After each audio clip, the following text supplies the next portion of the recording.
अष्टावक्र गीता उपदेश संख्या 18। आचार्य ने ज्ञानी शिष्य के लिए दृश्यमान विषय व्यवहार की निंदा की। अब सब ज्ञानियों के प्रति विषयक व्यवहार की निंदा शिष्य की परीक्षा के लिए करते हैं। आत्मविद गुरु के मुख से और वेदांत वाक्य से आत्मा का शुद्ध स्वरूप श्रवण करके और साक्षात्कार करके भी जो पुरुष समीपवर्ती विषयों में अत्यंत सशक्त हो जाता है, वह कैसे मूर्खता को प्राप्त होता है? यह बड़े आश्चर्य की बात है।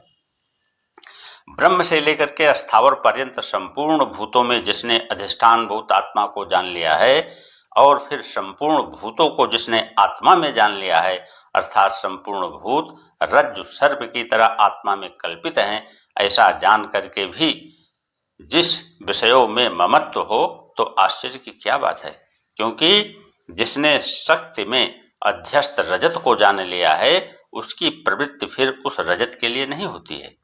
जिसने सजातीय और विजातीय स्वगत भेद से शून्य अद्वैत आत्मा का साक्षात्कार कर लिया है और सच्चिदानंद आत्मा में जिसकी निष्ठा हो चुकी है, यदि फिर वह पुरुष काम के बस होकर नाना प्रकार की क्रीड़ा करता हुआ दिखाई पड़े तो महान आश्चर्य की बात है।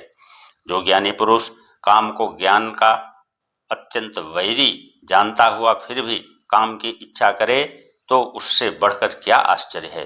जैसे मृत्यु से ग्रस्त हुए पुरुष को समीपवर्ती विषय भोग की इच्छा नहीं होती है, वैसे ही विवेकी पुरुष को भी विषय भोग की इच्छा नहीं होती है। वैसे ही विवेकी पुरुष को भी नहीं करना चाहिए। आत्मा नित्य है और शरीर आदि अनित्य है। इन दोनों के विवेचन करने वाले का नाम विवेकी है और आनंद रूप ब्रह्म की प्राप्ति का नाम मोक्ष है। उस मोक्ष की कामना वाले ज्ञानी को ऐसा भय हो कि असद रूप स्त्री पुत्र और धनादिकों के साथ मेरा वियोग हो जाएगा तो महान आश्चर्य है। क्योंकि स्वप्न में देखे हुए धन का जागृत में नाश से मोह किसी को भी नहीं हुआ है। ज्ञानी को शोक और कोप भी नहीं होना चाहिए। ज्ञानी पुरुष लोगों की दृष्टि से विषयों को भोगता हुआ भी और लोगों से निंदित और पीड़ा को प्राप्त हुआ भी सर्वथा सुख दुख के भोग से रहित केवल आत्मा को देखता हुआ न तो हर्ष को और न कोप को प्राप्त होता है, क्योंकि तोष और रोष आत्मा में नहीं रह सकते हैं। यदि ज्ञानी में भी तोष और रोष रहे तो बड़े आश्चर्य की बात है। जैसे दूसरों का शरीर अपनी आत्मा से भिन्न चेष्टा का आश्रय है, वैसे अपना शरीर भी अपनी आत्मा से भिन्न चेष्टा का आश्रय है। इस प्रकार जो ज्ञानी पुरुष देखता है वह अपनी स्तुति में हर्ष को और निंदा में क्षोभ को कदापि प्राप्त नहीं होता। यदि वह हर्ष और कोप को प्राप्त हुए तो वह ज्ञानवान नहीं है। यह जो दृश्यमान जगत है सब माया का कार्य है और माया का कार्य होने से ही सब मिथ्या है। जो ज्ञानी उसको मिथ्या देखता है वह फिर ऐसा विचार नहीं करता है कि कहाँ से ये शारीरिक शरीरादिक उत्पन्न होते हैं और नाश होकर किसमें लय हो जाते हैं। यदि ऐसा विचार करके वह मोह को प्राप्त हो जाए तो वह ज्ञानी नहीं हो सकता। जो विद्वान अपने स्वरूप में अचल है वह मृत्यु के समीप अपने पर भी भय को प्राप्त नहीं होता है। अब ज्ञानी की उत्कृष्टता को दिखलाते हैं।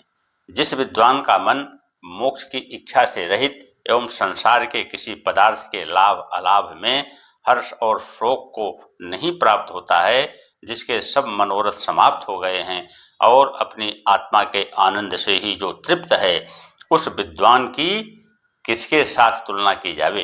किसी के साथ उसकी तुलना नहीं हो सकती, क्योंकि वह अतुल्य है। यह जो दृश्यमान प्रपंच है सो सब दृश्य होने से सुक्ति में रजत की तरह मिथ्या है। अर्थात जैसे सुक्ति में रजत दृश्य भी है और मिथ्या भी है, वैसे यह प्रपंच भी दृश्य होने से मिथ्या है। इस अनुमान प्रमाण से यह जगत मिथ्या सिद्ध होता है। ऐसा जिस विद्वान ने निश्चय कर लिया है वह धीर पुरुष ऐसा कब देखता है कि यह मेरे को ग्रहण करने योग्य है, यह मेरे को त्यागने योग्य है, किंतु कदापि नहीं देखता है।